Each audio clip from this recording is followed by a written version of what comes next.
একটা বড় কাচের বোলে আমি নিয়ে নিচ্ছি 1 কাপ ময়দা। যে কাপ মেপে ময়দা নিয়েছি সেই কাপ মেপে গুঁড়া দুধ দিয়ে দিচ্ছি 1 কাপ। আমি এখানে এই কাপের মাপ করেই সব কিছু দিচ্ছি, তাহলে মাপটা ঠিকঠাক হবে।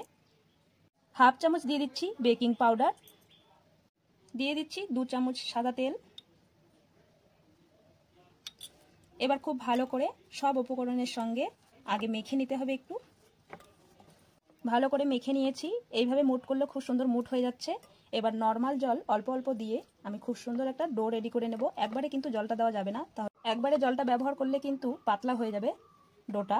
যেহেতু এর মধ্যে গুঁড়া দুধ রয়েছে, তাই অল্প অল্প জল দিয়ে ডোটাকে রেডি করে নিতে হবে। খুব ভালো করে মেখে একটা ডো রেডি করে নিয়েছি, আর ডোটা কিন্তু ঠিক এরকম হবে। এবার একটা ঢাকনা দিয়ে ঢেকে সাইডে রেখে দেবো। এবার একটা চিনির শিরা তৈরি করতে হবে। যেই কাপ মেপে আমি ময়দা আর গুঁড়া দুধটা নিয়েছিলাম সেই কাপ মেপে 1 কাপ চিনি নিয়ে নিয়েছি। একটা পাত্রে নিয়ে নিলাম চিনিটা। এবার 1 কাপ চিনিতে আমি 2 কাপ জল দিয়ে দেবো। 2 কাপ জল দিয়ে দিলাম। এই চিনির শিরাটা কিন্তু একটু পাতলাই করতে হবে, ঘন করলে হবে না। 3টে এলাচের মুখ ফাটিয়ে দিয়ে দিচ্ছি। এবার খুব ভালো করে জাল করে নিতে হবে। এলাচের দানাগুলো দেওয়াতে ফ্লেভারটা খুব সুন্দর আসবে আর খেতে খুব ভালো লাগবে। খুব ভালো করে জাল করে আমি শিরাটাকে রেডি করে নিয়েছি। আর এর মধ্যে কিন্তু 1 তার 2 তার কোনো কিছুই হবে না। এই শিরার মধ্যে শুধু একটু চিপচিপে ভাব হলেই কিন্তু নামিয়ে নিতে হবে। এবার আমি নামিয়ে নেব।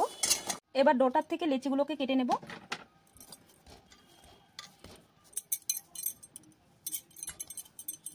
লেচিগুলো ছোট ছোট করে নেব, বেশি বড় করা যাবে না।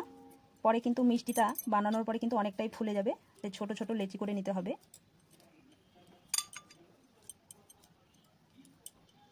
ডোটার থেকে মোট আমার লেচি হয়েছে 11টা। এবার আমি একটা করে লেচি নিয়ে নেব, হাতে একটু তেল লাগিয়ে নেব। এবার ভালো করে এইভাবে একটু ঘুরিয়ে নেব হাতের সাহায্যে। তারপর কিন্তু একটু লম্বা করে নিতে হবে। এইভাবে একটু লম্বা করে নেব। এইভাবে হাতের সাহায্যে ঘুরিয়ে ঘুরিয়ে লম্বা করে নিয়েছি। এবার এই মুখটা নিয়ে এইভাবে একটু জাতা দিয়ে দিতে হবে। এবার এই পাশেরটা নিয়ে এসে এইভাবে করে মুখটা বন্ধ করে দিতে হবে। একটু এইভাবে করে দিতে হবে, নইলে কিন্তু খুলে যাবে। এই যে দেখো, একটা কিন্তু আমি রেডি করে নিয়েছি, বাদবাকিগুলো এইভাবে করে নেব। হাত দিয়ে ঘুরিয়ে এইভাবে লম্বা করে নিয়েছি। এবার এইভাবে করে মাথাটা নিয়ে এইভাবে বন্ধ করে দিতে হবে।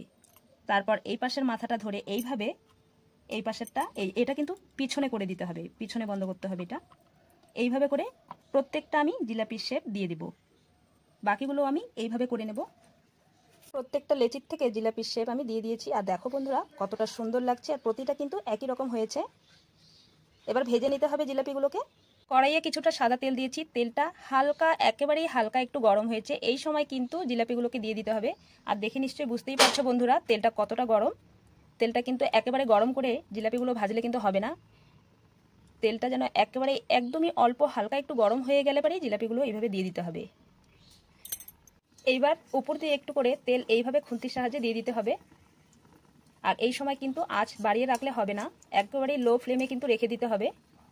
এই দেখো বন্ধুরা, তেলে দেওয়ার সঙ্গে সঙ্গে কিন্তু খুব সুন্দর ফুলে উঠেছে। এর জন্যই বলেছিলাম লেচিগুলো ছোট ছোট করতে। লেচিগুলো খুব বড় করলে কিন্তু জিলাপিটা আবার অনেক বড় হয়ে যাবে, মোটা হয়ে যাবে। এবার এইভাবে করে একটু খুন্তির সাহায্যে উপর দিয়ে তেল দিয়ে দেবো, যেন দুই সাইডটাই খুব সুন্দর করে হয়ে যায়। এবার এক সাইডটা হয়েছে, এবার এই সাইডটা উল্টে দেবো।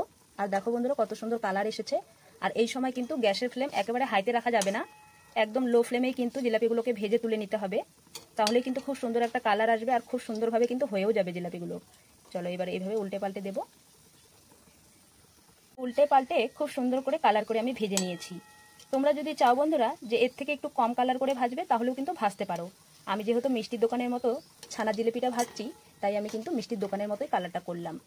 এই কালারটা করলে কি একটু বেশি ভালো লাগে, খেতেও ভালো লাগে, দেখতেও ভালো লাগে। চলো এবার ভেজে নিয়েছি, এবার নামিয়ে নেব। আর দেখো বন্ধুরা ভাজাগুলো কতটা সুন্দর হয়েছে। এবার নামিয়ে নিচ্ছি। বাকি জিলিপিগুলো ঠিক একইভাবে ভেজে নেব। আর দেখো বন্ধুরা কালারটা কিন্তু কতটা সুন্দর এসেছে আর কত সুন্দর ফুলেছে। চিনির শিরাটা অনেকটাই ঠান্ডা হয়ে গেছে, তাই আর একটু গ্যাসে বসিয়ে দিলাম। এবার গ্যাসের আঁচটাকে কিন্তু হাইতে করে দেব। এবার হচ্ছে জিলিপিগুলোকে দিয়ে দিচ্ছি এর মধ্যে।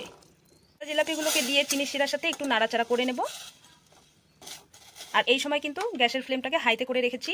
এবার একটা ঢাকনা দিয়ে 15 মিনিটের মতো আমি হাই ফ্লেমে খুব ভালো করে ফুটিয়ে নেব। মাঝে মধ্যে এইভাবে একটু করে ঝাঁকিয়ে নিতে হবে, তাহলে জিলিপিগুলো উল্টে পাল্টে খুব সুন্দর করে চিনির শিরা ঢুকে যাবে। 15 মিনিট ধরে ফুটিয়ে নিয়ে এবার গ্যাসের ফ্লেমটাকে বন্ধ করে দিচ্ছি। এবার ঢাকনাটাকে খুলে একটু নেড়ে চেড়ে দেবো একটা খুন্তির সাহায্যে। আর দেখো বন্ধুরা, রস কিন্তু অনেকটাই রয়েছে। আবারও কিন্তু ঢাকনাটা দিয়ে 1 ঘন্টার মতো এইভাবে রেস্টে রেখে দেবো। 1 ঘন্টা পর আবার ফিরে আসছি। 1 ঘন্টা পর ফিরে এলাম। আর দেখো বন্ধুরা, জিলেপিগুলো কতটা ফুলে ডবল হয়ে গেছে।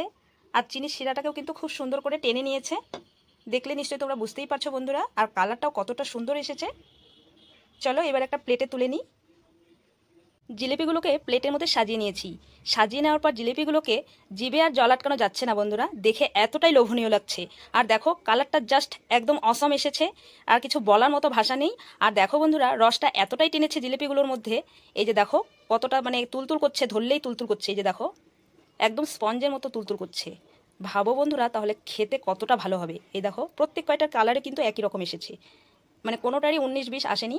তো চলো তোমাদেরকে এবার একটা জিলাপি আমি কেটে দেখাচ্ছি। এইবার তোমাদের কেটে দেখাই কতটা নরম আর কতটা স্পঞ্জি হয়, তাহলেই তোমরা বুঝতে পারবে বন্ধুরা। এই দেখো কতটা নরম আর কতটা স্পঞ্জি হয় ভেতর থেকে, আর কতটা রসালো হয় সেটা নিশ্চয়ই না দেখে তোমরা বুঝবে না। এই দেখো। আর এই জিলিপি যদি কারো মুখের সামনে বানিয়ে নিয়ে যাওয়া যায়, কেউ কিন্তু ধরতেই পারবে না যে এটা ছানা দিয়ে বানানো হয়নি। খেয়ে কিন্তু বলবে এটা দোকান থেকেই কিনে নিয়ে এসছে। কেউ কিন্তু বুঝতেই পারবে না যে এটা তুমি বা আমি বানিয়েছি। তো চলো বন্ধুরা, আজকের রেসিপি তোমাদের কেমন লেগেছে কমেন্ট করে জানাবে। ভালো লেগে থাকলে লাইক কমেন্ট শেয়ার করে দেবে। চ্যানেলটিতে এখনও নতুন হয়ে থাকলে সাবস্ক্রাইব করে আমার পাশে থাকবে। তবে আজকের মতো ভিডিওটা এখানেই শেষ করছি। আবার দেখা হচ্ছে নতুন রেসিপির সঙ্গে। তোমরা ভালো থেকো, সুস্থ থেকো। নমস্কার বন্ধুরা। আজ ছানা বানানোর ঝামেলা ছাড়াই ছানার জিলিপির রেসিপি শেয়ার করব। আর জিলিপিটা কিন্তু এই যে এরকম দোকানের মতো হবে। তো বন্ধুরা, এত সুন্দর দোকানের মতো ছানা ছাড়া জিলিপি কি করে বাড়িতে বানানো যায় সেটা তো না দেখলে বুঝতে পারবে না। তো চলো বন্ধুরা, প্রথম থেকে শেষ পর্যন্ত ভিডিওটার সঙ্গে থাকো। আশা করছি তোমাদের খুবই ভালো লাগবে। তাহলে চলো বন্ধুরা, জিলিপির রেসিপিটা শুরু করি।